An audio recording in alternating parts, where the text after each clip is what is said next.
السلام علیکم ورحمۃ اللہ وبرکاتہ، نحمده ونصلی علی رسولہ الکریم، اما بعد فاعوذ باللہ من الشیطان الرجیم، بسم اللہ الرحمن الرحیم، رب اشرح لی صدری ویسر لی امری واحلل عقدۃ من لسانی یفقہوا قولی۔ لو أنزلنا هذا القرآن على جبل لرأيته خاشعا متصدعا من خشية الله وتلك الأمثال نضربها للناس لعلهم يتفكرون۔ امثال القرآن پروگرام کے سلسلے میں آج ہم حاملین تورات کی مثال پڑھیں گے، جو سورۃ الجمعہ کی آیت نمبر 5 میں آتی ہے۔ ارشاد باری تعالیٰ ہے، مثل الذين حملوا التوراة ثم لم يحملوها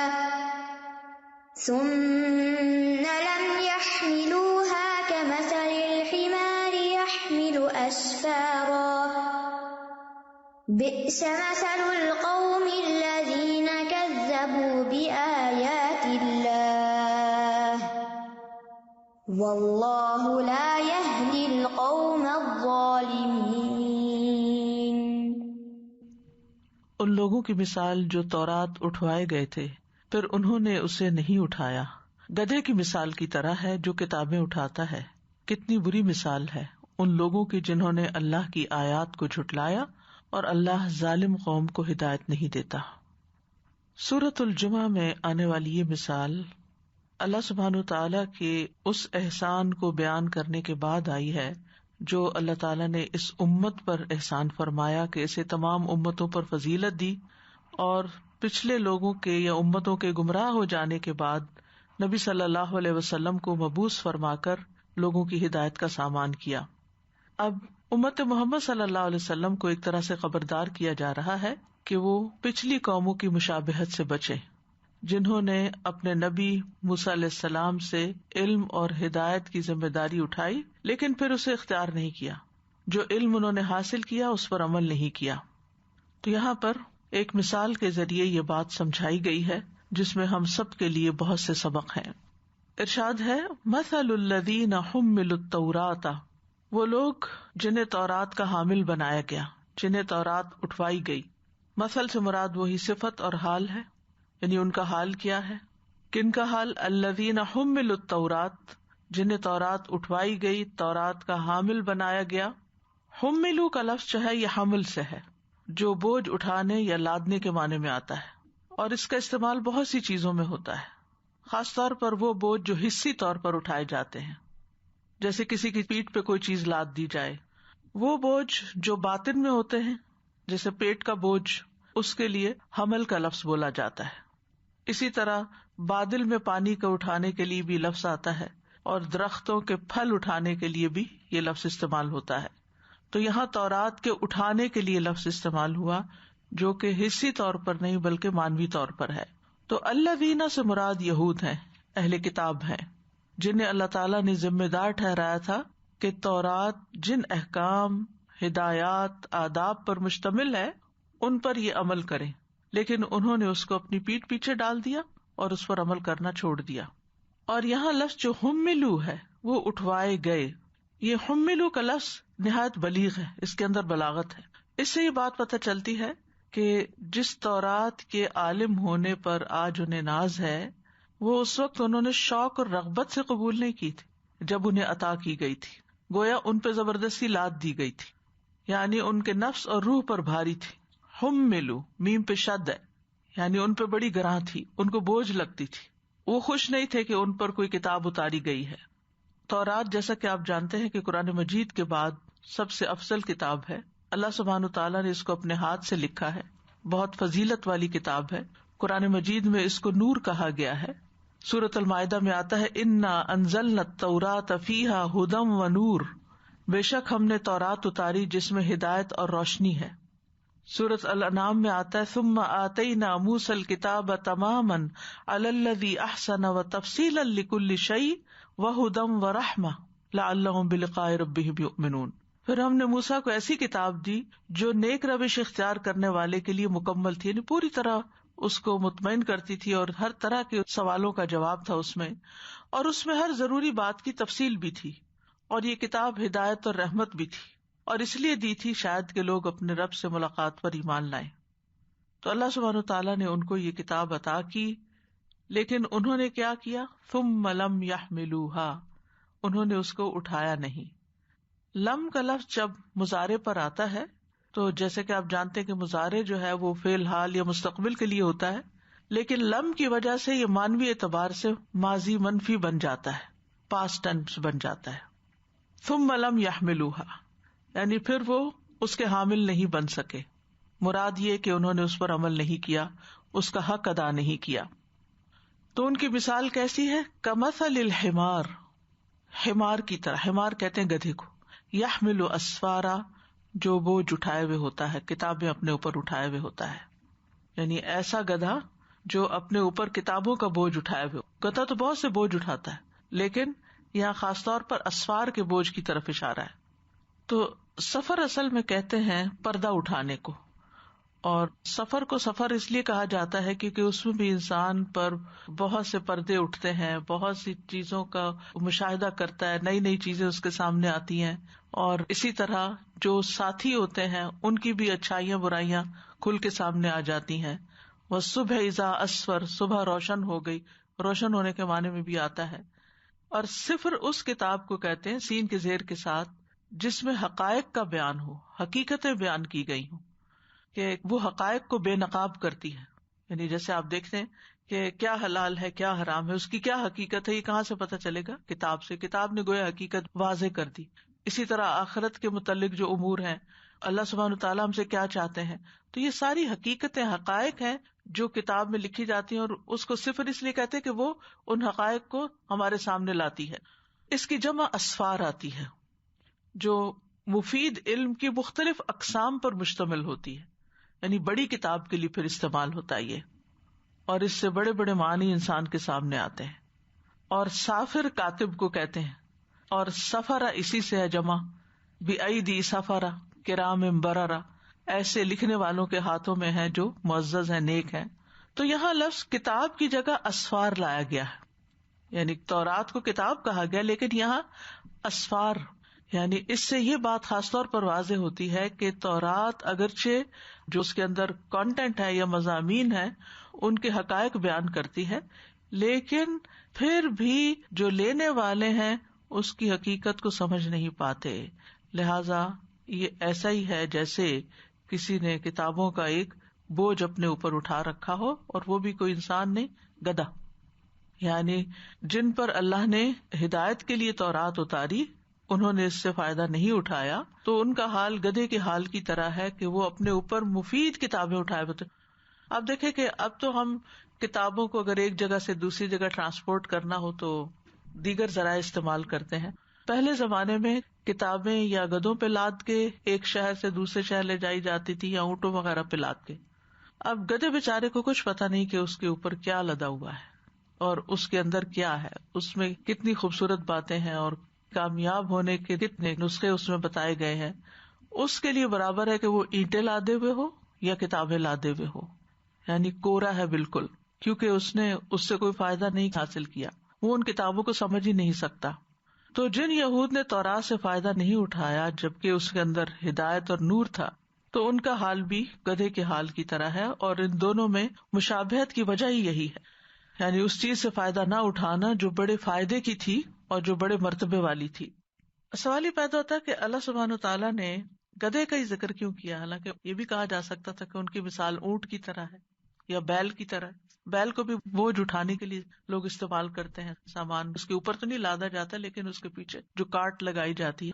تو یہاں پر گدھے کا ذکر کیا گیا ہے کیونکہ گدھے کی سواری عربوں کے ہاں ایک حقیر سواری شمار ہوتی تھی. یعنی عربوں میں سے بعض لوگ اپنی شخصیت کو اس سے برتر خیال کرتے تھے کہ وہ گدھے پہ بیٹھے. گدھے پہ نہیں بیٹھتے تھے، گھوڑے پہ بیٹھتے تھے یا اونٹ پہ بیٹھتے تھے، اور اس کو وہ اپنی عزت کا معیار سمجھتے تھے، یعنی اسٹیٹس سمبل تھا. اور گدھے پہ بیٹھنا ایسے ہی ہے جیسے کسی معمولی سواری پہ بیٹھنا. تو بعض اوقات یہ ہے کہ ان کو اگر کوئی اور سواری نہیں بھی ملتی تھی تو پیدل مشقت برداشت کر لیتے تھے، لیکن گدھے پر بیٹھنا گوارا نہیں کرتے تھے. تو اس سے آپ سوچئے کہ ان کے سامنے جب یہ مثال رکھی گئی، جن کے سامنے قرآن اتر رہا تھا، کہ دیکھو اگر یہ قرآن تم نے نہیں سمجھا اور نہیں اس پر عمل کیا تو پھر تمہارا حال بھی گدھے جیسا ہی ہے. قرآن مجید میں آپ جانتے ہیں کہ گدھے کی آواز کو بھی قبیح قرار دیا گیا ہے. ان انکر الاصوات لصوت الحمیر. جاہز کہتا ہے کہ گدھا ہی وہ جانور ہے جس کی آواز کی مانوسیت سے بہت بعید ہونے کی قرآن نے مثال بیان کی ہے، اور اس کی جہالت کی مثال بیان کی گئی ہے. تو آپ دیکھیے کہ گدھے کی کچھ اور خصوصیات بھی ہیں، جس میں ایک یہ ہے کہ وہ سمجھدار جانور نہیں ہوتا، یعنی خیر اور شر کا فرق نہیں جانتا. صرف اٹھانے کی مشقت ہی اس کے اندر ہوتی ہے، یعنی اس کا جو کام ایک بتایا جاتا ہے وہ بوجھ اٹھانا ہی ہوتا ہے. بے وقوف انسان کو، کم عقل انسان کو، ناسمجھ انسان کو گدھے سے تشبیہ دی جاتی ہے، عام طور پر بھی محاورے میں. جب کسی کو کہنا بے وقوف، کہتے وہ گدھے، یعنی یہ جانا پہچانا ہے. تو یہاں پر کچھ لوگوں اور گدھے کے درمیان مشابہت چونکہ پائی جاتی ہے، اس وجہ سے یہ مثال بیان ہوئی ہے کہ دونوں نے اپنے اوپر خیر اٹھائی ہوئی ہے. انہوں نے کتاب اٹھائی ہوئی ہے، گدھے نے بھی کتاب اٹھائی ہوئی ہے. اتنی بڑی خیر ہے لیکن دونوں نے فائدہ نہیں اٹھایا، کیونکہ گدھے کی تو عقل ہی نہیں ہے. انسان کے پاس عقل ہے، لیکن اگر وہ کتاب کے لیے عقل استعمال نہیں کرتا، اللہ کی بات کو نہیں سمجھتا، تو پھر اولئک کالانعام بل ہم اضل. ایسے لوگ جانوروں کی طرح، بلکہ ان سے بھی گئے گزرے. مویشی جانوروں کے تو کئی فائدے ہوتے ہیں، ان کا دودھ ہوتا ہے اور ان کا گوشت کھایا جاتا ہے، ان کی کھال وغیرہ کام آتی، لیکن گدھے سے تو بس سوائے بوجھ اٹھانے کے اور کیا کام لیا جاتا ہے. اور پھر یہ ہے کہ عموماً جو بوجھ ہوتا ہے نا، وہ اٹھانے والے کے لیے ایک وبال جان بھی ہوتا ہے. یعنی بوجھ اٹھانا کوئی پسندیدہ کام نہیں، یا اس کے اندر کچھ لطف نہیں ہوتا، بلکہ بوجھ ہی ہوتا ہے جو انسان کے لیے ناگوار ہوتا ہے. تو جو لوگ اپنی کتاب سے فائدہ نہیں اٹھاتے، وہ ایک طرح سے اپنے اوپر بوجھ ہی لادے ہوئے ہوتے ہیں. اور جو فائدہ اٹھاتے ہیں وہ یہ نہیں ہوتے کہ کتاب ہر وقت ہاتھ میں رکھیں یا بیگ میں رکھیں یا موبائل پہ کھول کے رکھیں یا سر پہ اٹھا کے رکھیں. مطلب یہ ہے کہ ان کی پوری شخصیت اس میں ڈل جاتی ہے. اٹھانے کا مطلب کیا ہے؟ یعنی ایک وہ ہے جو اٹھاتے نہیں، اور ایک وہ جو اٹھاتے ہیں. جو اٹھاتے ہیں وہ کیسے ہوتے ہیں کہ ان کا پورا وجود حامل کتاب بن جاتا ہے. ان کی شخصیت کا ہر پہلو جو ہے وہ اس کی وجہ سے حرکت میں آ جاتا ہے. ایک طرف ان کا جسمانی ہاتھ کتاب کو اٹھاتا ہے، اور دوسری طرف یہ ہوتا ہے کہ ان کی سوچ، ان کا ذہن، ان کا دل، ان کے خیالات، ان کا شعور، ان کی محبتیں، ان کے اندیشے، وہ سب کچھ اس کے مطابق ڈھل جاتے ہیں. جیسے جیسے یہ کتاب گائیڈ کرتی ہے اس کے مطابق ان کی یہ تمام چیزیں اسی قالب میں ڈھلتی چلی جاتی ہیں. اور دوسری طرح کے انسان جو ہے وہ پھر محض حیوان کی طرح ہی ہوتے ہیں، جو کتاب الہی کو اٹھائے ہوئے تو ہوتے ہیں، مگر نہ ان کی روح میں سرایت کرتی ہے، نہ ان کے شعور میں، نہ ان کی عقل میں، نہ ان کے دل میں، نہ ان کی محبتوں کا مرکز بنتی ہے، اور نہ ہی ان کے لیے اس کی کوئی ویلیو ہوتی ہے. جیسے ایک جانور کے لیے اگر اس کے اوپر سونا بھی لادا ہوا ہو تو اس کو نہیں پتا ہوتا کہ میرے اوپر کیا لدا ہوا ہے، جبکہ عقل مند کو اگر تھوڑا سی بھی سونے کی کوئی چیز ملے تو وہ بہت خوش ہو جائے. تو قرآن اور اللہ کی طرف سے آئی کتابیں تو دنیا کی ہر چیز سے زیادہ بہتر ہیں. وہ خیر مما یجمعون، بڑے بڑے مال و دولت کے ڈھیر اور بڑے بڑے سونے سے زیادہ بہتر ہے. تو بات یہ ہے کہ دونوں انسانوں کے درمیان ایک بہت بڑا فرق ہے جس کو سمجھنے کی ضرورت ہے. ورنہ انسان اگر صرف پڑھتا پڑھاتا رہتا ہے اور عمل نہیں کرتا تو وہ صرف بوجھ اٹھانے کی مشقت ہی برداشت کر رہا ہے. اسی لیے فرمایا بئس مثل القوم الذین کذبوا بآیات اللہ، کتنی بری مثال ہے ان لوگوں کی جنہوں نے اللہ کی آیات کو جھٹلا دیا. بئسا جو ہے یہ فعل ذم ہے اور ہر قسم کی مذمت کے لیے استعمال ہوتا ہے، جس طرح نعمہ ہر قسم کی مدح کے لیے استعمال ہوتا ہے. بئس مثل القوم، قوم سے مراد عموماً مردوں کی جماعت لی جاتی ہے، لیکن لوگوں کی کثرت قوم کہلاتی ہے. اور آیات سے مراد وہ آیات ہیں جو تورات میں آئی ہیں، کیونکہ انہوں نے ان کی تکذیب کی تھی. اور خاص طور پر وہ آیات جو محمد صلی اللہ علیہ وسلم کے اوپر ایمان لانے کے بارے میں تھی، خاص طور پر ان کا جو انکار کیا تھا. یعنی یہود نے تورات کو جھٹلایا، تورات کی ان احکامات کو جھٹلایا جن میں محمد صلی اللہ علیہ وسلم کے اوپر ایمان لانے کی بات تھی. پھر اس کے بعد یہ کہ جو کتاب محمد صلی اللہ علیہ وسلم پر نازل ہوئی اس کو بھی جھٹلا دیا. اسی وجہ سے اس تشبیہ کے حقدار ٹھہرے. یہود جو تھے وہ نبی صلی اللہ علیہ وسلم کے بارے میں جانتے تھے، ان کو معلوم تھا، ان کی کتاب میں واضح طور پر آپ کے آنے کی خوشخبری موجود تھی، لیکن پھر بھی وہ نہ مان کے دیے، گویا وہ جانتے ہی نہ ہو. اللہ تعالیٰ فرماتے ہیں الذین آتیناہم الکتاب یعرفونہ کما یعرفون ابناءہم وان فریقا منہم لیکتمون الحق وہم یعلمون. وہ لوگ جنہیں ہم نے کتاب دی اسے پہچانتے ہیں جیسے اپنے بیٹوں کو پہچانتے ہیں، بے شک ان میں سے کچھ لوگ یقیناً حق کو چھپاتے ہیں حالانکہ وہ جانتے ہیں. تورات میں نبی صلی اللہ علیہ وسلم کی صفات کا ذکر بھی ہے. عبداللہ ابن عمرو بن العاص کہتے ہیں کہ یہ آیت جو قرآن میں ہے یا ایھا النبی انا ارسلناک شاہدا ومبشرا ونذیرا، تو اللہ تعالیٰ نے اس سے ملتی جلتی بات تورات میں بھی فرمائی تھی، اے نبی بے شک ہم نے آپ کو گواہی دینے والا، بشارت دینے والا اور ان پڑھوں کی حفاظت کرنے والا بنا کر بھیجا، یعنی عربوں کی طرف بھیجا ہے. آپ میرے بندے اور میرے رسول ہیں، میں نے آپ کا نام متوکل رکھا. آپ نہ تو بدخو ہیں اور نہ سخت دل، نہ بازاروں میں شور کرنے والے ہیں، نہ برائی کا بدلہ برائی سے دیتے ہیں بلکہ معافی اور درگزر سے کام لیتے ہیں. تو یہاں کس طرح انہوں نے نبی صلی اللہ علیہ وسلم کے بارے میں جو آیات ہیں ان کا انکار کر دیا، ان کو چھوڑ دیا، ان کو چھپا دیا، اس حق کو جان کر انجان بن گئے. تو بئس مثل القوم الذین کذبوا بآیات اللہ. کذبوا کا مطلب کیا ہے کہ انہوں نے اس کو جھٹلا دیا. اور آپ دیکھیے کہ گدھا جو ہوتا ہے نا، وہ تو بےچارا عقل ہی نہیں رکھتا نا، وہ تو ہے ہی گدھا، تو اس لیے اس کو تو معاف کیا جا سکتا ہے. وہ بےچارا تو بے بس ہے، اس کے تو بس میں ہی نہیں ہے کہ وہ سمجھے، نہ اس کو اتنی عقل دی گئی ہے اور نہ وہ اس کا مکلف قرار دیا گیا، نہ اس کے لیے وہ نازل ہوا، وہ تو بس ٹرانسپورٹ کر رہا ہے کتاب کو ادھر سے ادھر. تو جن پر یہ کتاب نازل ہوئی اور جن کو اس کی ذمہ داری دی گئی، بِمَسْتُحْفِظُوا مِن کتاب اللہ، حفاظت کی ذمہ داری دی گئی، پڑھنے کی ذمہ داری دی گئی، عمل کی ذمہ داری دی گئی اور آگے پہنچانے کی، انہوں نے صرف سے کسی ذمہ داری کو نہیں اٹھایا، تو وہ تو پھر گدھے سے بھی گئے گزرے. واللہ لا یہدی القوم الظالمین، اور اللہ ظالم قوم کو ہدایت نہیں دیتا. ظلم کے بارے میں آپ جانتے ہیں کہ کسی چیز کو اس کی اصل جگہ پر نہ رکھنا، خواہ کمی کر کے یا زیادتی کر کے، یا اسے اس کی صحیح وقت یا اصلی جگہ سے ہٹا دینا، چاہے صحیح وقت سے ہٹائیں، زمان سے ہٹائیں یا مکان سے ہٹائیں، دونوں طرح ہی آتا ہے، چاہے اس میں کمی کریں یا زیادتی کریں. واللہ لا یہدی القوم الظالمین، اور اللہ ظالم لوگوں کو ہدایت نہیں دیتا. ظالم وہ بھی ہوتے ہیں جو اللہ کے حق میں کمی کرتے ہیں، ظالم وہ بھی ہوتے ہیں جو دوسرے لوگوں پر ظلم کرتے ہیں، انسانوں کے حق مارتے ہیں، اور ظالم وہ بھی ہوتے ہیں جو اپنے آپ پر ظلم کرتے ہیں، اپنی جان پر ظلم کرتے ہیں، جیسے قرآن مجید میں آتا فَمِنْهُمْ ظَالِمٌ لِنَفْسِهِ. تو ان تینوں کیٹیگریز پر ظالم کا اطلاق ہوتا ہے، اور یہاں پر یہود کو ظالم کہا گیا ہے جو اپنی جان پر ظلم کر رہے ہیں اور نبی صلی اللہ علیہ وسلم کو ان کا صحیح مقام نہیں دے رہے، ان کو نبی نہیں مانتے، اور باقی بھی خرابیاں موجود ہیں.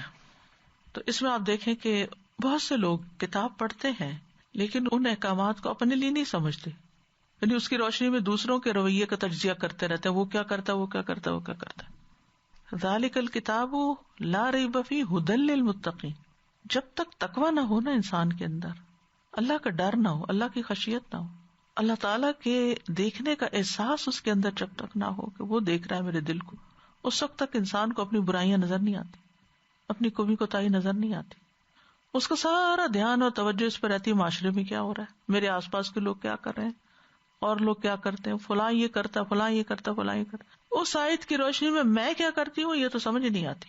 تو جب تک تقویٰ نہیں ہوتا ہدایت نہیں ملتی، چاہے کتنا بھی علم آپ حاصل کر لیں، اس کے لیے اللہ کا ڈر ہونا ضروری ہے. اسی وجہ سے آپ دیکھیں کہ لوگوں کے اندر ڈبل سٹینڈرڈز ہوتے ہیں. جب کوئی غلطی دوسرا کرے تو اسے فوراً پکڑتے ہیں، جبکہ وہی غلطی وہ خود کر رہے ہوتے ہیں. کوئی کسی کا مال غصب کرے تو وہ کہیں گے کہ بڑے ظالم ہیں، لیکن خود اپنی زندگی میں دوسروں کا مال غصب کرے تو ان کو سمجھ ہی نہیں آتی. اپنے گھر والوں کو، اپنی بیوی کو انہوں نے حق مہر نہیں دیا ہوتا اور انہیں اس بات کا احساس نہیں ہوتا. اپنے بہن بھائیوں کو جائیداد صحیح تقسیم کر کے نہیں دی ہوتی والدین کے جانے کے بعد. اور میں یہ ان لوگوں کی بات نہیں کر رہی کہ جن کو دین کا پتہ نہیں، اس میں وہ لوگ بھی شامل ہیں جو دین جانتے ہیں اور پھر اس پر عمل نہیں کرتے. اسی طرح اگر وہ خود کسی کے بارے میں ٹانٹ کریں، گستاخی کریں، ان کو تان و تشنیع کریں، ان کو سمجھ ہی نہیں آتی، لیکن اگر ان کے ساتھ کوئی کرے تو پھر وہ بڑے سینسیٹیو ہوتے ہیں، دوسروں کے اندر ان کو نظر آ رہا ہوتا ہے کہ لوگ کیا کر رہے ہیں. میں ایک دفعہ کسی کی تفسیر سن رہی تھی، ویل لکل ہمزۃ لمزہ پہ بات ہو رہی تھی، اور جو باتیں ہو رہی تھی وہ ٹانٹ سے بھرپور تھی، طنز سے بھرپور تھی. تو مجھے سن کے اتنی حیرت ہوئی کہ یہ کیا ہو رہا ہے. یعنی اگر آپ کسی کو نصیحت کرنا بھی چاہتے ہیں تو طنز کے ساتھ تو نصیحت نہیں ہو سکتی، تو صرف دوسروں پہ تنقید کر کے تو نصیحت نہیں ہوتی. کیا نبی صلی اللہ علیہ وسلم کا طریقہ یہی تھا جو ہم لوگوں نے اختیار کیا ہوا ہے؟ تو یہ ناسمجھ ہونے کی علامت ہے نا. بعض اوقات بڑی بڑی ڈگریاں ہوتی ہیں اور اتنا نہیں پتا ہوتا کہ اپنے بچے کے ساتھ کس طرح معاملہ کرنا ہے، ہمیں ہمسائے کا کیا حق ہے، ماں باپ کا کیا حق ہے. کوئی نان مسلم اگر ہمارے دین کے بارے میں بات کرتا ہے تو ہم ایک دم فلیئر اپ ہو جاتے ہیں. خود اپنے گھروں کے اندر جو اسلام کے خلاف عمل ہو رہا ہے، یہ باتیں ہو رہی ہیں، وہ ہمیں نظر ہی نہیں آتی. یعنی دوسروں کے عیب خوب نظر آتے ہیں، اپنے عیب ہمیں نظر نہیں آتے. تو یہاں جو مثال دی گئی ہے اس میں گدھے کے حوالے سے 3 چیزوں کا ذکر ہے خاص طور پر. ایک ہے خاص فعل، ایک ہے مخصوص بوجھ، اور تیسرا ہے فائدہ نہ اٹھانا. یعنی 3 بنیادی چیزیں ہیں جن سے تشبیہ دی گئی ہے. پہلی بات یہ ہے کہ تورات کی ذمہ داری اٹھانا، کیونکہ تورات ان کے ہاتھوں میں تھی. دوسری مخصوص ذمہ داری، یعنی تورات کے اندر پائے جانے والے مفید علوم، ان کی ذمہ داری. ایک تو نا بحیثیت کتاب، یہ کتاب مل گئی آپ کو، نازل ہو گئی آپ پر، ٹھیک ہے، لے لی انہوں نے کہا تھی. ان کے اوپر تو پہاڑ اٹھا کے معلق کیا گیا تھا اور کہا گیا تو خذوا ما آتیناکم بقوۃ واذکروا ما فیہ لعلکم تتقون. تو اس وقت انہوں نے لے لی اور اس کے بعد پھر کیا کیا، پھر گئے اس سے. ٹھیک ہے، تو ایک تھا بحیثیت کتاب لے لی، ذمہ داری لے لی، حامل کتاب بن گئے. اور دوسری کیا ہے کہ اس کے اندر جو مفید علوم ہیں ان پر عمل. اور پھر تیسری چیز یہ کہ جو حکمتیں تھی اس کے اندر اور جو احکامات تھے، یعنی کہ تدبر یا ڈیپ تھنکنگ جو ہے اس سے عاری ہونا. یعنی پہلا درجہ کسی بھی انسان کا یہ ہوتا ہے کہ وہ کتاب پر ایمان لائے، پھر اس کو کتاب سمجھے کہ ہاں یہ ہماری طرف نازل ہوئی ہے، جیسے قرآن مجید. پھر اس کے بعد یہ ہے کہ وہ دیکھے کہ کس چیز پر مشتمل ہے، اس کے اندر کیا ہے، کون سے علوم ہیں. پھر اس کے بعد اس کے اندر ڈیپتھ میں جائے، غور و فکر کرے، تدبر کرے، اور پھر اگلے مرحلے پر عمل اور اس کی اشاعت اور اس کے باقی جو حقوق ہیں ان کا ذکر آتا. تو یہاں پر یہ ہے کہ مجموعی طور پر انہوں نے اس کا حق ادا نہیں کیا. جیسے قارون کے بارے میں آتا ہے کہ وہ تورات کا حافظ تھا، لیکن پھر آپ دیکھیں کہ اس کا عمل کس طرح تھا. قرطبی کہتے ہیں کہ اس مثال میں اللہ تعالیٰ کی طرف سے ان لوگوں کو تنبیہ کی جا رہی ہے جو کتاب کی ذمہ داری تو اٹھا لیتے ہیں، انہیں چاہیے کہ وہ اس کے معنی بھی سیکھیں اور جو کچھ اس میں اس پر عمل کریں، تاکہ انہیں وہ مذمت لاحق نہ ہو جو یہود کو لاحق ہوئی تھی، کیونکہ انہوں نے اپنی کتاب سے معمولی فائدہ بھی نہیں اٹھایا. زیاد بن لبید سے مروی ہے کہ ایک مرتبہ نبی صلی اللہ علیہ وسلم نے کسی چیز کا تذکرہ کیا اور فرمایا کہ یہ علم ضائع ہونے کے وقت ہوگا. ہم نے کہا یا رسول اللہ صلی اللہ علیہ وسلم، ہم خود بھی قرآن پڑھتے ہیں اور اپنے بچوں کو بھی قرآن پڑھاتے ہیں، پھر وہ اپنے بچوں کو پڑھاتے ہیں، اور یہ سلسلہ قیامت تک یوں ہی چلتا رہے گا، تو علم کیسے ضائع ہو جائے گا؟ آپ نے فرمایا اے ابن ام لبید، تیری ماں تجھے گم کر کے روئے، میں تو سمجھتا تھا کہ تم مدینہ کے بہت سمجھدار آدمی ہو. کیا یہ یہود و نصارہ تورات اور انجیل نہیں پڑھتے؟ دراصل یہ لوگ اس میں موجود تعلیمات سے معمولی سا بھی فائدہ نہیں اٹھاتے. پڑھتے ہیں لیکن زندگیاں اس سے بالکل مختلف ہیں. اور آپ نے یہ بھی پیشن گوئی کر دی تھی کہ مسلمان بھی ان کے طریقوں پر چلیں گے. ابن عباس فرماتے ہیں کہ رسول اللہ صلی اللہ علیہ وسلم نے فرمایا، تم ضرور پہلی امتوں کے طریقوں پر چلو گے، بالشت کے بدلے بالشت، ہاتھ کے بدلے ہاتھ، 2 ہاتھ کے پھیلاؤ کے بدلے 2 ہاتھ پھیلاؤ، یعنی ہو بہو انہی کے نقشے قدم پر. یہاں تک کہ اگر ان میں سے کوئی گوہ کے بل میں داخل ہوا، گوہ ایک جانور ہوتا ہے نا، اور وہ زمین کھود کے بل بناتا ہے جیسے چوہے وغیرہ بناتا ہے، اور اگر وہ کوئی بل بنائے تم بھی وہی کرو گے. ان میں سے کسی نے اپنی ماں سے اعلانیہ بدکاری کی تو تم بھی کرو گے، یعنی جو خرابیاں ان کے اندر آئیں وہ سب تمہارے اندر آ جائیں گی. تو بات یہ ہے کہ تورات ایک امانت تھی، اسی طرح اللہ سبحانہ وتعالیٰ نے قرآن کو بھی ایک امانت کے طور پر ہم پہ نازل کیا. انہوں نے یہ امانت ضائع کر دی. آج ہمیں دیکھنا چاہیے کہ ہم کیا کر رہے ہیں، اور کیا ہم واقعی حق ادا کر رہے ہیں، یا صرف ہم اس کو ایک مقدس کتاب کے طور پر لیے ہوئے ہیں، جس کو صرف ریچولی ہم مختلف مواقع پر سن لیتے ہیں، پڑھ لیتے ہیں یا اس سے تبرک حاصل کر لیتے ہیں۔ میمون بن مہران کہتے ہیں کہ اے اہل قرآن، قرآن کی پیروی کرو اس سے پہلے کہ قرآن تمہارا پیچھا کرے۔ پھر انہوں نے اسی آیت کی تلاوت کی، یعنی گدھے جیسی حماقت اور سفاہت اور جہالت سے بچنے کی تلقین کی۔ کسی شاعر نے کہا تھا، تعلم یا فتى فالجہل عار ولا يرضى به الا حمار۔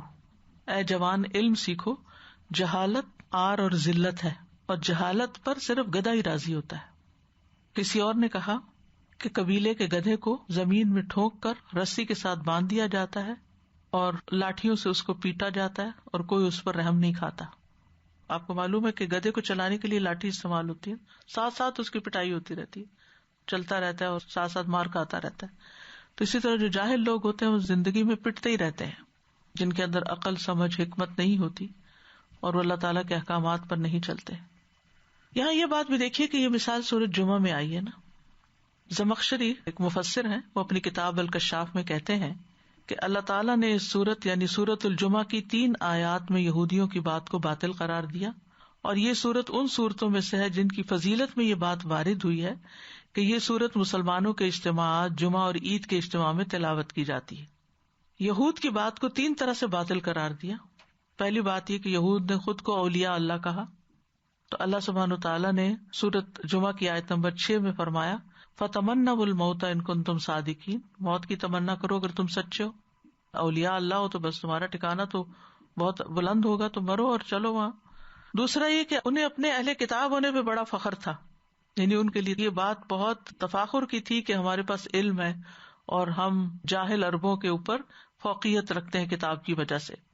تو اللہ سبحانہ تعالیٰ نے اس مثال کے ذریعے سمجھایا کہ تمہارا حال تو گدھے جیسا ہے جس پہ کتابیں لدی ہوئی ہوں، تم اپنے آپ کو اس کی بنا پہ شرف اور عزت کے قابل کہاں سمجھتے ہو۔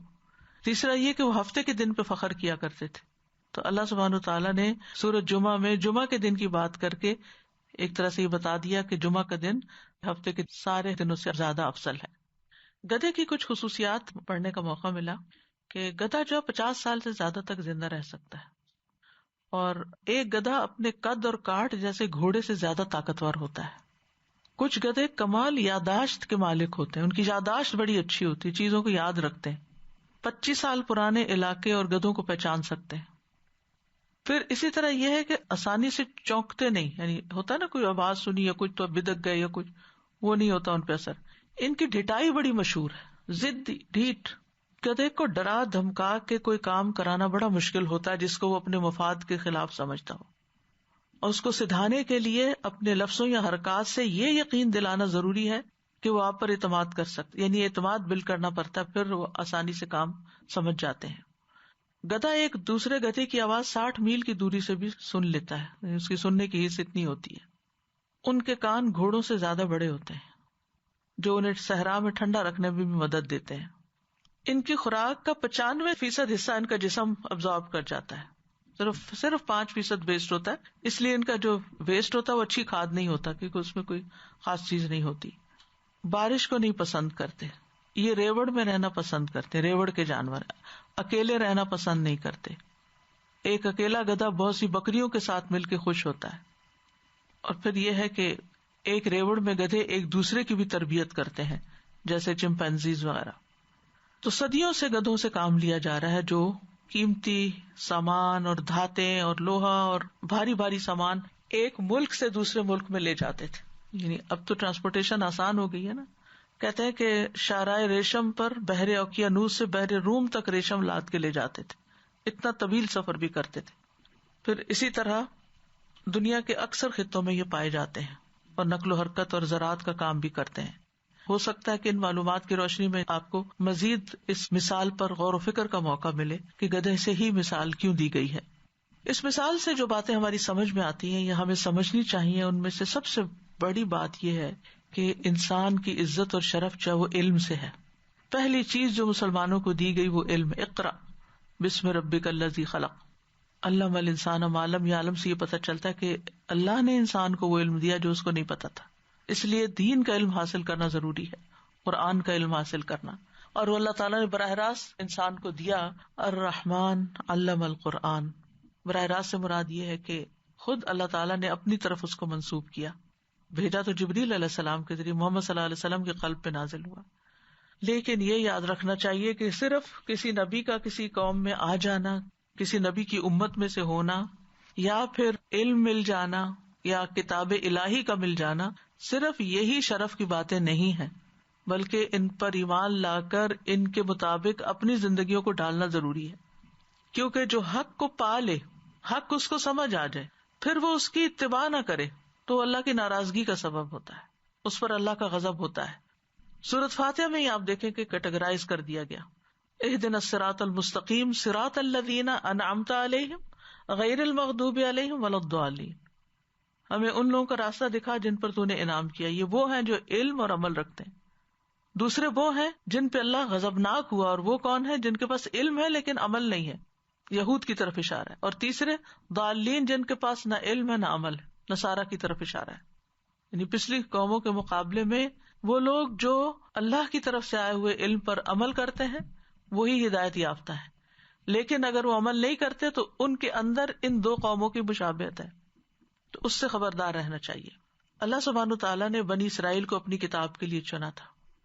وَلَقَدْ آتَيْنَا بَنِي إِسْرَائِيلَ الْكِتَابَ وَالْحُكْمَ وَالنُّبُوَّةَ وَرَزَقْنَاهُم مِّنَ الطَّيِّبَاتِ وَفَضَّلْنَاهُمْ عَلَى الْعَالَمِينَ. اور پھر وَلَقَدِ اخْتَرْنَاهُمْ عَلَى عِلْمٍ عَلَى الْعَالَمِينَ سورۃ دخان میں آتا ہے، ہم نے انہیں علم کی بنا پر جہانوں کے اوپر چن لیا تھا. لیکن ان کا حال کیا تھا کہ انہوں نے اس پر عمل نہیں کیا. دوسروں کو بتانے والے تو تھے، خود کو بھول جاتے تھے. جیسے سورۃ البقرہ میں آتا ہے، اتأمرون الناس بالبر وتنسون انفسکم وانتم تتلون الکتاب. تو تتلون الکتاب تو کرتے تھے، پڑھتے تھے، یاد بھی کر لیتے تھے، لیکن عمل نہیں تھا. پھر کیا، بعض حصے پر ایمان لاتے تو بعض کو چھوڑ دیتے تھے. افتؤمنون ببعض الکتاب وتکفرون ببعض. پھر اسی طرح یہ کہ علم سے ان کے اندر خشوع نہیں آیا بلکہ دلوں کی سختی بڑھی. وَلَا يَكُونُوا كَالَّذِينَ أُوتُوا الْكِتَابَ مِن قَبْلُ فَطَالَ عَلَيْهِمُ الْأَمَدُ فَقَسَتْ قُلُوبُهُمْ وَكَثِيرٌ مِّنْهُمْ فَاسِقُونَ. تو علم کی کثرت نے ان کے دل سخت کر دیے، وہ فاسق بن گئے. یہاں تک نوبت پہنچی کہ کتاب میں رد و بدل کرنے لگ گئے. اتنی جرت کر لی، تحریف کر دی. اس سے آگے بڑھے تو اپنے ہاتھ سے چیزیں لکھ کے اس کو اللہ کی طرف منسوب کر دیا. مزید آگے بڑھے تو تھوڑی قیمت کے بس کتاب کو بیچنا شروع کر دیا. یہ تھا ان کا سلوک کتاب کے ساتھ. رسول اللہ صلی اللہ علیہ وسلم نے فرمایا، جب بنی اسرائیل کی مدت دراز ہوئی، فطال علیہم الامد، اور ان کے دل سخت ہو گئے، تو انہوں نے خود ایک ایسی کتاب ترتیب دی جو ان کے دلوں کو پسند تھی اور ان کی زبانوں کو میٹھی لگتی تھی. اس وقت حق وہی ہوتا تھا جو کثرت سے ان کی شہوات کے ارد گرد منڈلاتا تھا، یہاں تک کہ انہوں نے کتاب اللہ کو اپنی پیٹھ پیچھے پھینک دیا، گویا کہ کچھ بھی نہیں جانتے. پھر ایک وقت یہ بھی آیا کہ انہوں نے کہا، یہ خود ساختہ کتاب بنی اسرائیل پہ پیش کرو، اگر وہ تمہاری پیروی کرنے لگے تو کچھ نہ کہو، اگر مخالفت کرے تو قتل کر دو. کسی نے کہا نہیں، بلکہ اپنے علماء سے فلاں کے پاس پیغام بھیجو، اگر اس نے تمہاری پیروی کر لی تو اس کے بعد کوئی ایک بھی تم سے اختلاف نہیں کرے گا. تو انہوں نے اس کی طرف کسی کو بھیج کے بلایا، اس نے ایک ورق لیا، اس میں اللہ کی کتاب لکھی، پھر اسے ایک سینگ میں ڈال کر اپنی گردن میں لٹکا لیا، اوپر کپڑے پہن لیے اور ان کے پاس پہنچ گیا. انہوں نے اس پر اپنی من گھڑت کتاب پیش کی اور کہا، کیا تو اس پہ ایمان لاتا ہے؟ تو اس نے اپنے سینے کی طرف یعنی سینگ کی طرف اشارہ کر کے کہا، میں ایمان لاتا ہوں. اور میں کیوں نہ ایمان لاؤں؟ اس پر انہوں نے اس کو چھوڑ دیا. یعنی عالم کو اس طرح ٹیسٹ کیا. اس کے کچھ ساتھی تھے جو اس کی مجلس میں بیٹھتے تھے، جب وہ فوت ہو گیا تو اس کے پاس آئے، اور جب کپڑے اتارے گئے تو انہیں ایک سینگ نظر آیا، دراصل اس کے اندر اصل کتاب تھی. تو انہوں نے جب یہ کہا تھا کہ میں اس کتاب پر ایمان لایا ہوں، میں کیوں نہ ایمان لاؤں، تو اس کی مراد وہ کتاب تھی جو سینگ کے اندر تھی. بنی اسرائیل 70 سے اوپر فرقوں میں بٹ گئے، اور ان میں سے 72 فرقے والے وہ لوگ ہیں جو سینگ والے کے ساتھی اور پیروکار تھے. بہرحال یہ ایک روایت ہے جو السلسلہ صحیحہ میں آتی ہے، جس سے کچھ اندازہ ہوتا ہے کہ انہوں نے کتاب کے ساتھ کیا سلوک کیا اور کیسے کیسے حالات گزرے. اور پھر یہ اپنی لکھی ہوئی کتاب کی پیروی کرتے تھے، اصل کتاب کی نہیں. جیسے کہ ایک اور روایت میں آتا ہے، ان بنی اسرائیل کتبوا کتابا فاتبعوه وترکوا التوراۃ. بنی اسرائیل نے تورات چھوڑ دی اور اپنی لکھی ہوئی کتاب کے پیچھے لگ گئے، اور لوگوں کو ان کی مرضی کے مطابق پھر فتوے دیتے تھے اور ان سے بھاری رشوتیں وصول کرتے تھے. تو ہمیں اس سارے واقعے سے، اس ساری مثال سے سبق سیکھنے کی ضرورت ہے، اور ہمیں اپنی کتاب کے ساتھ اپنا تعلق درست کرنے کی ضرورت ہے. اصل مقصد یہ ہے. مقصد صرف کسی کے عمل کی نشاندہی نہیں کہ دیکھو دیکھو وہ کیا کر رہا ہے، اس لیے دیکھو کہ تم وہ نہ کرو، اس سے سبق سیکھو. تو ہمیں کیا کرنا ہے؟ اپنی کتاب کا حق ادا کرنا ہے، قرآن مجید کے حقوق ادا کرنے ہیں، اس کی تلاوت کرنی ہے، اس کا حفظ کرنا ہے، اس کا فہم حاصل کرنا ہے، اس پہ تدبر کرنا ہے، اس پر عمل کرنا ہے، اور پھر اس کی تبلیغ کرنی ہے. پہلا حق جو ہے تلاوت کا. شقیق بن سلمہ کہتے ہیں عبداللہ رضی اللہ عنہ کے پاس کوئی شخص سونے سے مزین مصحف لے کے گزرا. انہوں نے کہا مصحف کو سب سے زیادہ جس چیز سے مزین کیا جا سکتا ہے وہ حق کے ساتھ اس کی تلاوت کرنا ہے. یعنی اگر آپ یتلونہ حق کا تلاوت ہی کرتے ہیں تو آپ اس کو گویا سونے سے بھی بڑھ کے کسی چیز سے مزین کر رہے ہیں. دوسری چیز حفظ کرنا ہے، یاد رکھنا ہے، اس کو نصیحت حاصل کرنا ہے، اور پھر حفظ کے بعد مسلسل اس کی نگرانی کرنی ہے. صرف ایک دفعہ حفظ کر کے چھوڑ نہیں دینا، پھر تدبر کرنا، فہم حاصل کرنا، کیونکہ کتاب کا مقصد ہی یہی ہے. نزول قرآن کا مقصد صرف تلاوت نہیں ہے. ابن قیم کہتے ہیں جہاں تک قرآن میں غور و فکر کا تعلق ہے تو اس سے مراد ہے کہ دل کی نگاہوں کو اس کے معنی پر خوب گاڑ لو اور اس کے تدبر اور اس کے سمجھنے میں اپنی تمام فکر کو یکجا کر لو. قرآن کے نازل ہونے کا یہی مقصد ہے، محض تلاوت نہیں جو فہم اور تدبر کے بغیر ہو. غور و فکر کے کئی طریقے ہوتے ہیں نا، جیسے پہلے بھی بات ہوئی تھی کہ زوم ان زوم آؤٹ. بعض اوقات انسان تیزی سے سارا پڑھ کے بہت سی آیات کو آگے پیچھے کر کے دیکھتا ہے اور ایک اور طرح بات سمجھتا ہے، اور بعض اوقات ایک ہی آیت کی بہت ڈیپتھ میں جاتا ہے. تو یہ بہت ضروری ہے، اور اس کے لیے پھر ذرا اسپیڈی تلاوت کرنی پڑتی ہے، اور تدبر جب کرتے ہیں تو ایک ہی آیت کو بار بار پڑھنا ہوتا ہے. قرآن پر تدبر سے ہی ہدایت ملتی ہے. ابن تیمیہ کہتے ہیں جو ہدایت کی غرض سے قرآن میں تدبر کرتا ہے اس کے لیے حق کا راستہ واضح ہو جاتا ہے.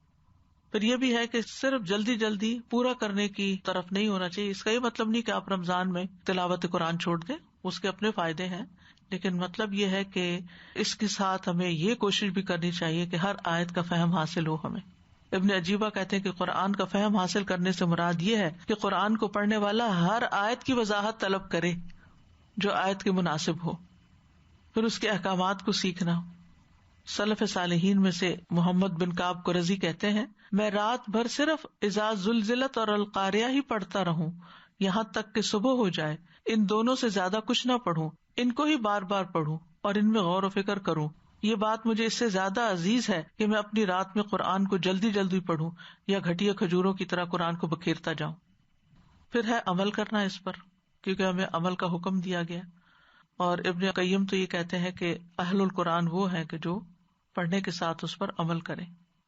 پھر آپ دیکھیے کہ عمر بن خطاب کہتے ہیں تمہیں وہ لوگ دھوکے میں نہ ڈالیں جو قرآن پڑھتے ہیں تو یہ کہہ کے کہ یہ محض ایک کلام ہے جو زبان سے ادا کیا جاتا ہے.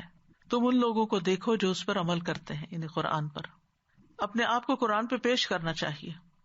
عبداللہ بن مسعود کہتے ہیں جو شخص یہ بات پسند کرتا ہو کہ اس کو معلوم ہو جائے کہ آیا وہ اللہ سے محبت کرتا ہے یا نہیں تو اسے چاہیے کہ اپنے آپ کو قرآن پر پیش کرے.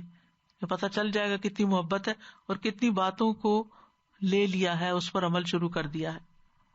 اور پھر یہ کہ انسان جو آیت پڑھتا جائے اپنے آپ سے سوال کرتا جائے کیا یہ چیز میرے اندر ہے، یہ چیز میرے اندر کب آئے گی، کب متقی بنوں گا، کب صابر بنوں گا، کب زاہد بنوں گا. قرآن کی ایک تصدیق زبان سے ہوتی ہے اور ایک عمل سے ہوتی ہے، تو ہمیں زبان کے علاوہ عمل سے تصدیق کرنی ہے اس کی. حامل قرآن پر قرآن کا اثر نظر آتا ہے. عبداللہ بن مسعود کہتے ہیں حامل قرآن کے شایان شان یہ ہے کہ اسے اس کی رات سے پہچانا جائے جبکہ لوگ سو رہے ہوں. اسے اس کی رات سے پہچانا جائے جبکہ لوگ سو رہے ہوں. اس کے دن سے پہچانا جائے جبکہ لوگ کھا پی رہے ہوں.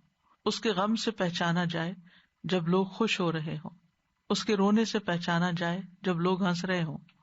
اس کی خاموشی سے پہچانا جائے جب لوگ باتوں میں مشغول ہوں. اس کے خشوع سے پہچانا جائے جب لوگ تکبر اور فخر کا اظہار کر رہے ہوں. چاہیے کہ حامل قرآن رونے والا، یعنی اس کو رونا اکثر آتا ہو، غمگین ہو، بردبار ہو، سمجھ بوجھ والا ہو، کم گو ہو. یہ بھی ایک علامت ہے.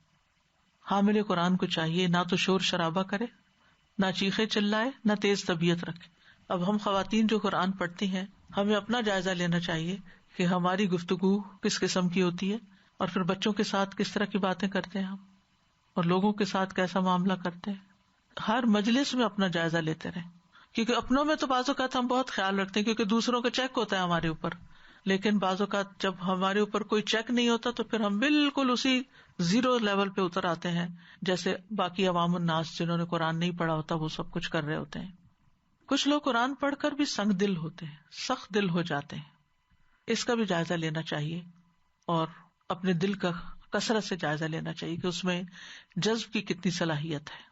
محمد بن سماک کہتے ہیں کتنے ہی اللہ کی یاد دلانے والے خود اللہ کو بھول جانے والے ہیں، یعنی اوروں کو بتاتے رہتے اپنے دل پہ کوئی اثر نہیں. کتنے ہی اللہ کے بارے میں ڈرانے والے اللہ کے بارے میں جسارت کر رہے ہوتے ہیں، ایسی ایسی زبان سے باتیں نکالتے ہیں. انا للہ. کتنے ہی اللہ کی طرف دعوت دینے والے خود اللہ سے دور بھاگ رہے ہوتے ہیں، اپنے عمل میں کچھ نہیں. اور کتنے ہی کتاب اللہ کی تلاوت کرنے والے اللہ کی آیات سے نکل جانے والے ہیں. تو قرآن پڑھنے کا اصل مقصد یہ ہونا چاہیے کہ اپنی زندگی کو بہتر بنایا جائے اور پھر اس کے بعد دوسروں کی زندگی میں خیر لائی جائے. صحابہ علم اور عمل کو ساتھ ساتھ لیتے تھے، وہ اپنے آپ کو قرآن پہ پیش کرتے اور اس کے آگے رک جاتے تھے.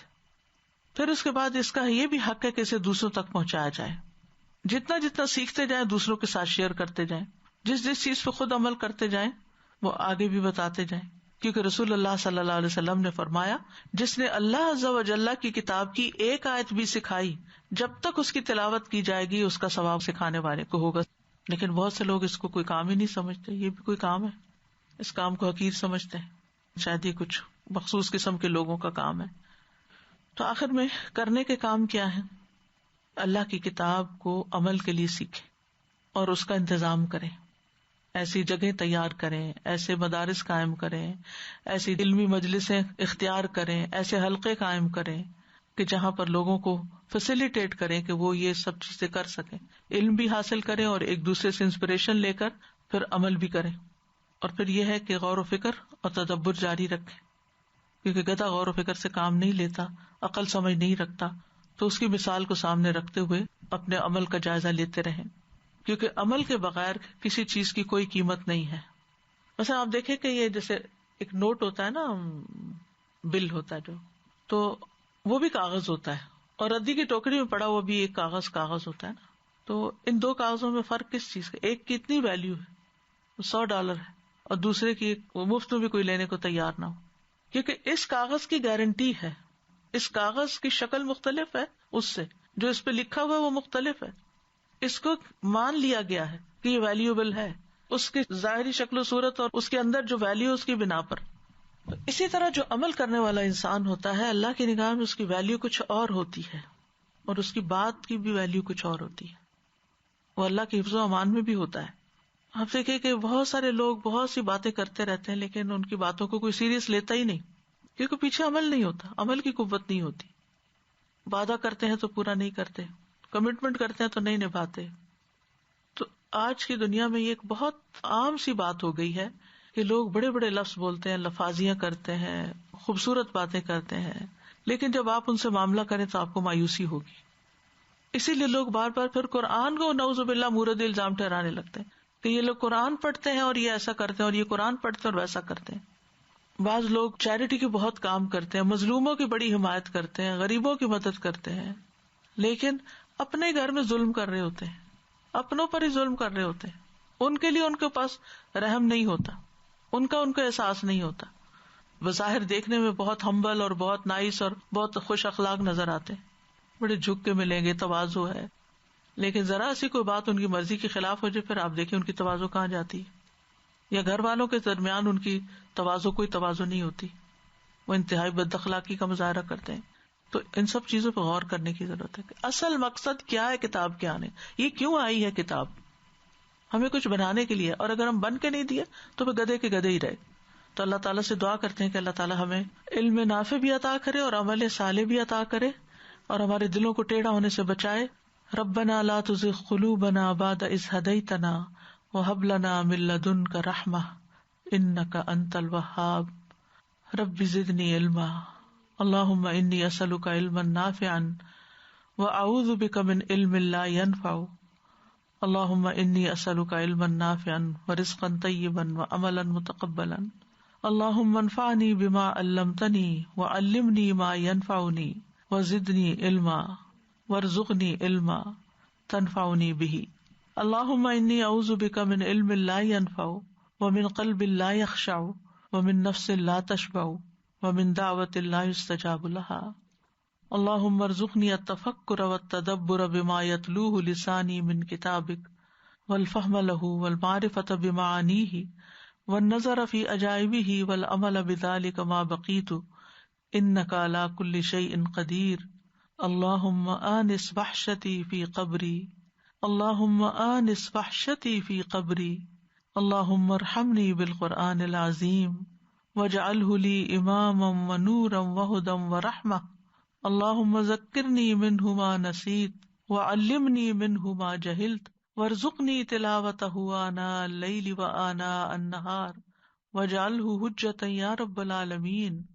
اللهم إني أمتك بنت أمتك بنت عبدك ناصيتي بيدك ماض في حكمك عدل في قضاؤك أسألك بكل اسم هو لك سميت به نفسك أو أنزلته في كتابك أو علمته أحدا من خلقك أو استأثرت به في علم الغيب عندك أن تجعل القرآن ربيع قلبي أن تجعل القرآن ربيع قلبي ونور صدری وجلاء حزنی وذهاب ہمی وغمی یا ارحم الراحمین. لو أنزلنا هذا القرآن على جبل لرأيته خاشعا متصدعا من خشية الله وتلك الأمثال نضربها للناس لعلهم يتفكرون. الحمدللہ وہ دو باتیں تھیں بہت سامنے آ رہی تھی. ایک تو یہ کہ جیسے کبھی گاؤں میں سے یا کوئی کام والے آتے ہیں نا کام کرنے، تو ان کے ساتھ کبھی ان کے بچے یا کوئی ایسے لوگ یا رشتے دار جو کام کے لیے ان کو زبردستی اٹھا کے لے آتے ہیں اور ان کا دل نہیں ہوتا کام کرنے کا، اور جب وہ کام شروع کرتے ہیں تو وہ اتنا بے دلے بوجھ، صبح اٹھنا مشکل، مطلب آپ ان کام جس نے کیا نہ ہو اس کو پھر کرنا بھی نہیں آتا. اور پھر دوسری بات کہ ان کا دل نہ ہو اس میں، وہ ذمہ داری لینے کو تیار نہ ہو. مثلا کوئی کیریئر لے لیتا ہے ایسا جو اس کو زبردستی ماں باپ نے کروایا ہوتا ہے. ماں باپ اس کو کہتے ہیں تم ڈاکٹر بنو، تم انجینئر بنو، تم یہ بنو. وہ بیٹا جو بیچارہ یا بیٹی جو بھی اولاد ہے وہ زبردستی ماں باپ کے کہنے پر وہ پڑھ رہی ہوتی، اور پھر وہ ان کو کوئی انٹرسٹ نہیں ہوتا اس میں، اور ایونچولی آپ دیکھتے ہیں کہ وہ اس کام کو چھوڑ دیتے ہیں کیونکہ نہ انہوں نے وہ بوجھ اٹھایا نہ کیا. اور آپ نے یہ بھی دیکھا استاد جی انٹرنلائز بھی نہیں کر پاتے اس علم کو یا ڈگری کو یا جو وہ کسی کی وجہ سے حاصل کر رہے ہوتے ہیں، مجبوری کے مارے ہی کر رہے ہوتے ہیں نا. جاب اسی طرح، جس جاب میں آپ کا دل نہ ہو وہ بس آپ ٹائم پاس کر رہے ہوتے ہیں. جی میں یہ سوچ رہی تھی کہ اللہ تعالیٰ نے انسان کے لیے جو عزت اور مرتبے اور مقام کے جو اسٹینڈرڈ ہے وہ بالکل ایک سیٹ کر کے دنیا میں بھیجا اس کتاب کے حوالے سے کہ جو اس کتاب کو لے گا اسی کی عزت ہے، اسی کا مقام ہے. لیکن ہم نے اس کے بالکل الٹ کر دیا. دنیا میں ہم دیکھتے ہیں کہ جس کے پاس دنیاوی علوم کی جو ہے وہ بہت زیادہ کثرت ہے تو وہی بس سب سے زیادہ اعلیٰ مقام کرنے والا. ایون اگر ہم دیکھیں نا کہ فیملیز میں بھی جو بچے ذرا سے انٹیلیجنٹ ہوتے ہیں، اسمارٹ ہوتے ہیں، تو ان کو کس طرف ڈالا جاتا ہے؟ دنیا کے ان علوم کی طرف جو زیادہ پیئنگ ہو یا جس میں زیادہ ان کا اسٹیٹس بڑھنے کا امکان ہو، اور جو بالکل ہی پڑھائی سے بھاگنے والا ہو اس کو پھر مدرسے میں بٹھا دیا جاتا ہے کہ وہ وہاں جا کے حفظ کر لے. ظاہرا من الحیات الدنیا وهم عن الاخرۃ هم غافلون. بالکل. اور پھر ہم عزت بھی اسی طرح سے کرتے ہیں لوگوں کی کہ جس کے پاس دنیا کے علم کی کثرت ہے وہی ہماری نظروں میں قابل عزت ہوتا ہے. سادہ یہ جو بوجھ والی بات ہو رہی تھی نا کہ جب ہم صرف پڑھتے ہیں نا تو صرف واقعی ایک بوجھ لگتا ہے. ابھی میں ایک آن لائن کورس کر رہے تھے تو جب تک ہم صرف پڑھ رہے تھے تو وہ اس قدر برڈنائز فیل ہو رہا تھا، امتحان دینا بھی، ہر چیز اس کی مشکل لگ رہی تھی. لیکن جیسے ہی ہم نے پریکٹیکل جا کے کرنا شروع کیا وہ چیز اتنی آسان ہو گئی، فوراً کوئی ہر چیز کا حل نکل آتا ہے. تو میں یہ سوچی تھی ہم صرف قرآن جب پڑھتے ہیں صرف رٹا لگا رہے ہوتے ہیں، بغیر سمجھے پڑھ رہے ہوتے ہیں تو اس پہ ہمیں عمل مشکل لگ رہا ہوتا ہے. لیکن جیسے ہم عمل کرنا شروع کرتے ہیں تو ہماری زندگی میں بہت آسانی آ جاتی ہے. تو اللہ تعالیٰ ہمیں عمل کرنے والوں میں شامل کرے. استاد جی یہ جو عمل کی بات ہے مجھے ہمیشہ وہ قصہ اپنے بیٹے کا یاد آتا ہے. بالکل چھوٹی کلاسز میں تھے تو یہ ری سائیکلنگ جب نئی شروع ہوئی تھی تو بہت زیادہ اسکول میں اویئرنیس دے رہے تھے. تو اتنے چھوٹے سے بچے کو بھی پتا تھا کہ یہ جو ہمیں علم دے رہے ہیں یہ عمل کے لیے. اور ایک دن گھر آ کے واچ کرتا رہا ہمیں، پھر ایک دن کہتا ہے کہ میں اتنا ڈس اپوائنٹ ہوا ہوں ماما آپ سے، آپ تو ری سائیکل ہی نہیں کرتی. تو وہ میرے دل کو اتنی کلک یہ بات کرتی کہ جب ہم دین کا کوئی علم سیکھتے ہیں تو وہ بھی اسی لیے ہونا چاہیے کہ وہ عمل کے لیے ہے. اپنے اتنا اچھا فرمایا نا کہ کو عمل کے لیے سیکھیں. ہم صرف نالج کے لیے نہیں سیکھیں یا ڈگریز کے لیے نہیں. اسی طرح سے کوئی اگر ڈاکٹر ہے یا وہ انجینئر ہے, اگر وہ اپنے پروفیشن میں کام نہیں کرتا, ٹائٹل لینے کے لیے اگر اس نے ڈگری کی ہے تو فائدہ نہیں نا. جی بالکل. It's not worth spending so much time and effort doing nothing.